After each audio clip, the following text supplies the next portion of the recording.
大家好啊，又係理財密碼1011 Michael 啊。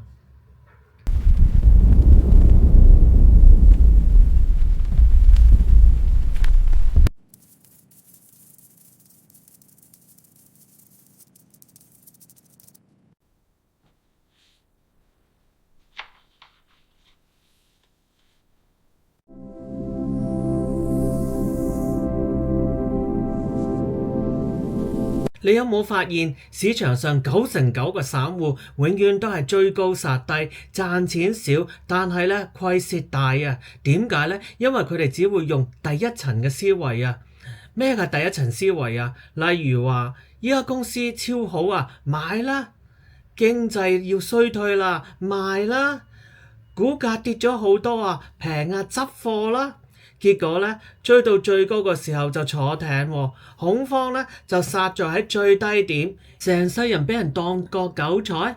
但另外一邊廂，頂級投資者就唔一樣啦，佢哋用第二層次嘅思維，多諗一層，逆向思考，睇到別人睇唔到嘅嘢啊！嗱，依度框架咧，讓霍華馬克斯打敗咗市場幾十年，連股神巴菲特都將佢嘅書《投資最重要嘅事》讀咗2次啊，仲公開話呢個係我必讀嘅內容啊！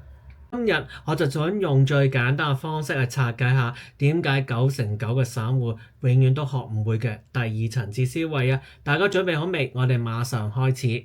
第二層次嘅思維 （second level thinking） 呢個係頂級投資者，例如係巴菲特或者係馬克思咧，同99% 嘅散戶最大嘅分別咧，散戶多數咧停留咗喺表面第一層次嘅思維，而贏家咧會深入一層，逆向思考，揾出市場忽略嘅機會或者係風險啊！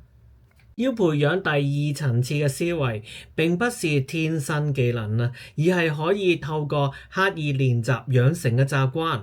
而霍華馬克斯咧喺佢本書《投資最重要嘅事》中強調啊，呢種思維係深遠嘅、複雜而且係迂迴嘅，需要跳出表面嘅直覺，深入思考市場已經定價咗幾多呢？大家嘅共識係點樣呢？隱藏嘅第二、第三層後果係啲咩嘢呢？實用步驟就係如何每天練習第二層次嘅思維啊！嗱，養成文咧，然後咧呢個習慣啊，每當有第一層嘅直覺出現，例如有人講依家公司好好啊，買，你就可以立刻追問啦。如果大家都係咁樣想，股價已經反映咗多少呢？接下來會發生啲咩嘢啦？10分鐘後、10個月後、10年後呢？質疑共識同埋當前嘅定價。以下就係馬克思式嘅問題，未來可能結果嘅範圍係啲咩嘢啊？我認為呢個結果會發生，機率係多少？市場共識係啲咩嘢呢？我嘅睇法同埋共識差在喺哪裏啊？當前價格反映咗多少樂觀同埋悲觀嘅情緒啊？建議大家咧畫出後果樹 （consequence tree），將決策寫低啊，分層列出第一層後果、第二層後果、第三層後果，咁樣就能夠強迫自己睇到更深層嘅影響啊！尋找與眾不同而且正確嘅觀點啊，閱讀逆向嘅意見，與不同背景嘅人討論，記錄每筆決策嘅第一層同埋第二層嘅思考，事後檢討結果啊！長期嘅練習加情緒控制，第二層嘅思維最難嘅就喺恐慌同埋狂熱嘅時候保持冷靜。正如巴菲特所講啊，別人貪婪時恐懼，別人恐懼時貪婪，呢個就係第二層思維嘅經典體現啦。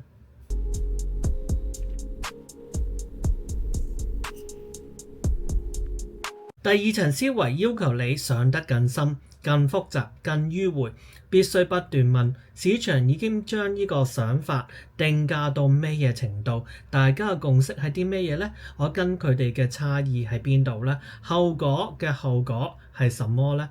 呢個聽起嚟好似好簡單，實際上咧極少人能夠長期做到。以下就係詳細原因分成6大類啊。點樣咧將第一思維同埋第二思維嘅分別咧？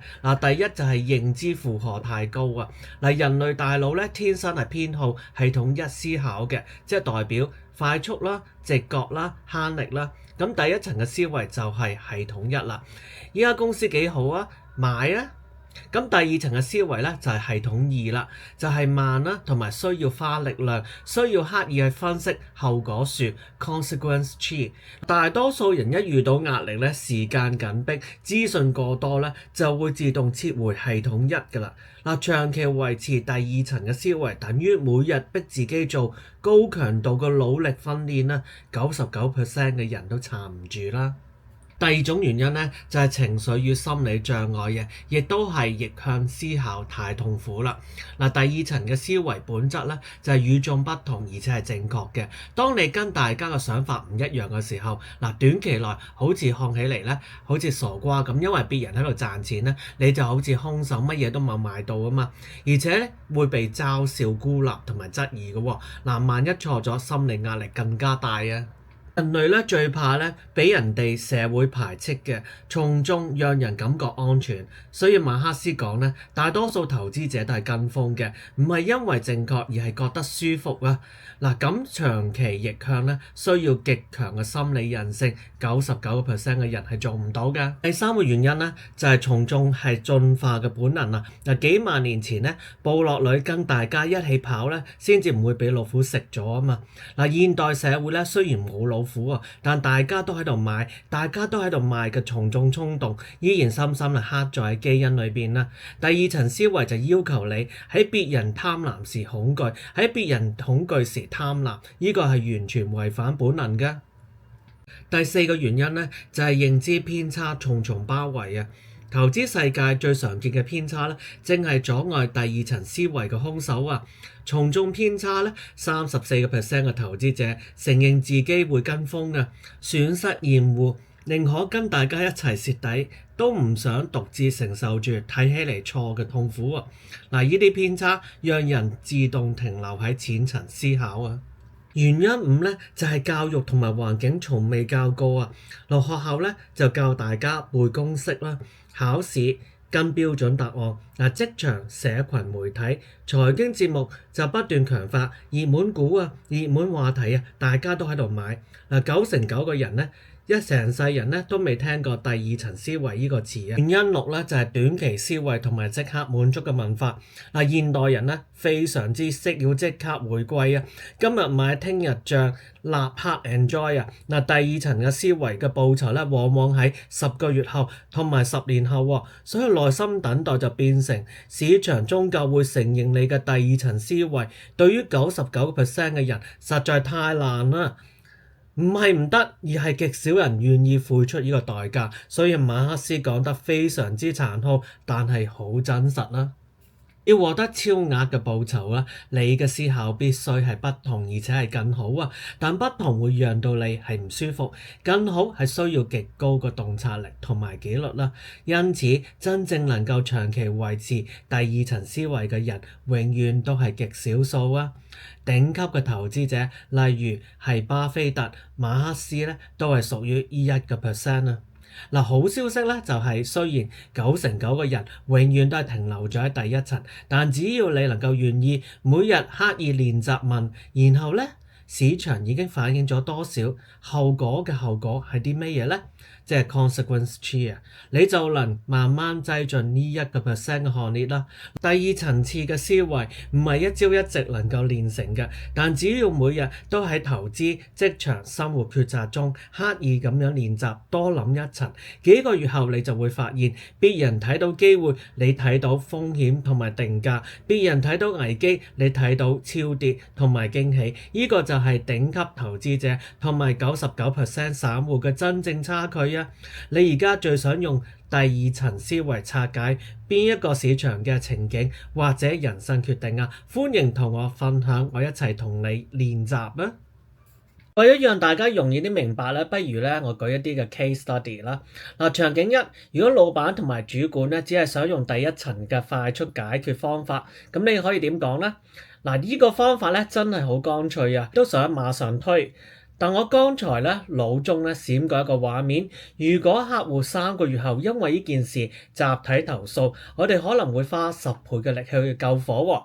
不如我哋先推小規模試一次，睇下真實嘅反饋，然之後再 all in 啦。